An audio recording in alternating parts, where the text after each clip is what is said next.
लैनि बयनिसिमबो गोजोननाय आरो हामलायनायखौ जासिग्रोनाय थाबाय। दायो लोगोफोर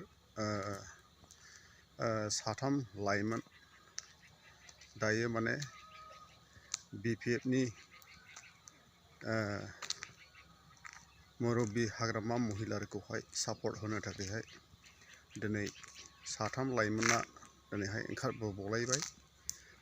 बिथांनि नामखौ आं मिथिया आरो जायखिया जा माने BPFखौ सापर्ट होनो थाखाय साथाम लाइमोन सिख्लाफ्रा फैनाय जाहैबाय। बिथांमोना माने BPFजोंनो थाफानानै माने मोजां आदर्श मोजां बेफोरबायदि माने सिगांनि समावहाय राजखान्थि सालायलांबाय थानायखौहाय मोजां मोननानैहाय गैयैफोरखौ सापर्ट होनाय बेफोरबायदि गोबां बेफोरबायदि माने खामानि मावबोनायखौ मोजां नुनानैहाय माने बे साथाम सिख्लाफ्रा लाइमोनफ्रा माने BPFखौ सापर्ट होनो थाखाय ओंखारबोदों। बिथांमोननिसिम दायो भिडिअखौ नायलांदो लोगोफोर नोंथांमोना ओमफ्राय साबस्क्राइब होदो। हामबायसै, थेंक इउ।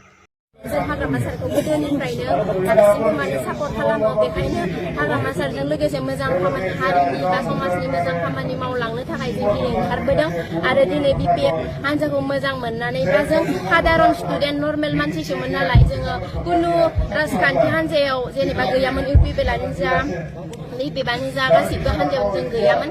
जों साधारन स्टुडेन्ट जोंना दा डिग्रिया जोबथ'बाय नालाय जों बिदिनो हारिनि मोजां खामानि मावलांनो गोसो गुदुं जानानै माने दिनै जोङो BPF हान्जायाव जयेन जादों आरो जोंनि मोननांगौ मोन्थाइफोरा गोमालांजोबनो हमदों। बेखायनो जों थांनाय BTCआव जोंहा जिबायदि मोन्थाइ दंमोन बेफोर मोन्थाइखौ लाबोफिननो थाखाय दिनै जों माने हारिनि मोजां खामानि मावनो थाखाय जों दिनै माने BPआव आरो माने खामानि मावनो थाखाय जों जयेन जादों। माने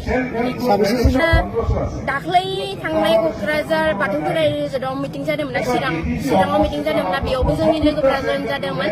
आं माखासे उसुबिदानि थाखाय बे मेलाव नुजाथिनो हायाखैमोन। बेनिखायनो दिनै जों साब्रै जाफैदों आरो माने जोङो इयुन जोलैया दानिफ्रायनो जुदि सोलोंलांबासो जोङो इयुनाव सासे गेदेर मानसि बा हारिनि मोजां खामानि मावलांनो हागोन होननानै माने दिनै बेयाव जयेन जादों आरो